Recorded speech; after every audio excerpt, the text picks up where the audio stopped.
శ్రీవారి లడ్డూపై అయితే మాత్రం ఏపీ మంత్రి కొల్లు రవీంద్ర స్పందించారు. మొత్తానికి పవిత్రంగా భావించేటటువంటి ఆ ప్రసాదాన్ని కూడా అపవిత్రం చేశారని చెప్పేసి కొల్లు రవీంద్ర ఆవేదన వ్యక్తం చేశారు. అలాగే జంతువులకు సంబంధించి ఆవు నెయ్యినైతే మాత్రం అపవిత్రం చేశారు. అలాగే పందికి సంబంధించినటువంటి కొవ్వు కూడా ఇందులో కరిగించి ఇందులో వాడారనేటటువంటి అభియోగాలు వచ్చిన నేపథ్యంలో గత ప్రభుత్వం చేసినటువంటి తప్పిదాలపై అయితే మాత్రం ల్యాబ్ రిపోర్ట్లు అయితే మాత్రం స్పష్టమైనటువంటి ఆధారాలు ఉన్నాయని చెప్పేసి కొల్లు రవీంద్ర అయితే మాత్రం చెప్పడం జరిగింది. మొత్తానికి శ్రీవారికి ఆ ప్రపంచవ్యాప్తంగా ఉన్నటువంటి భక్తుల యొక్క మనోభావాలు దెబ్బతినే విధంగా జగన్మోహన్ రెడ్డి వ్యవహరించారు. గతంలో అంతర్వేదికి సంబంధించి అక్కడ నరసింహస్వామి రథాన్ని కూడా తగలబెట్టారు. అప్పుడు కూడా చాలా వివాదం రంజుకుంది. తర్వాత దుర్గగుడికి సంబంధించి దుర్గగుడి సింహాలు కూడా అంటే దుర్గదేవి సింహాలు కూడా అక్కడ ధ్వంసమైనప్పుడు కూడా అప్పుడు కూడా ప్రభుత్వం స్పందించలేదు. మరోపక్క ఆంజనేయ స్వామి అవ్వచ్చు, ఇలా హిందువుల యొక్క సంబంధించినటువంటి దేవతల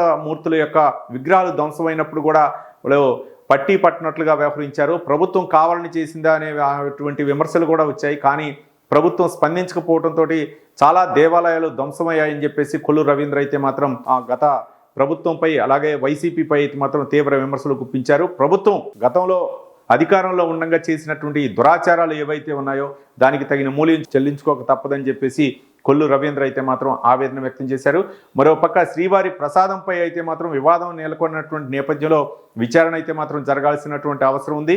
మరోపక్క ల్యాబ్ రిపోర్ట్ ఏదైతే ఉందో అది చెప్పినటువంటి అంశాలపై కూడా విచారణ జరుపుతామని చెప్పేసి కొల్లు రవీంద్ర చెప్పారు.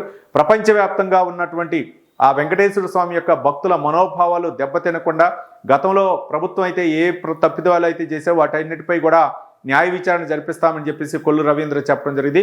ఇక ఈ లడ్డూ ప్రసాదంపై ఎంతటి వాళ్ళు ఉన్నా సరే దీని వెనక ఎవరైనా తప్పిదాలు చేస్తే మాత్రం వాళ్ళు ఆ దేవదేవుడు అయినటువంటి శ్రీ వెంకటేశ్వర స్వామి చర్యలు అయితే తీసుకుంటారు, ఎవరిని వదిలిపెట్టడని చెప్పేసి కొల్లు రవీంద్ర అయితే చెప్పారు.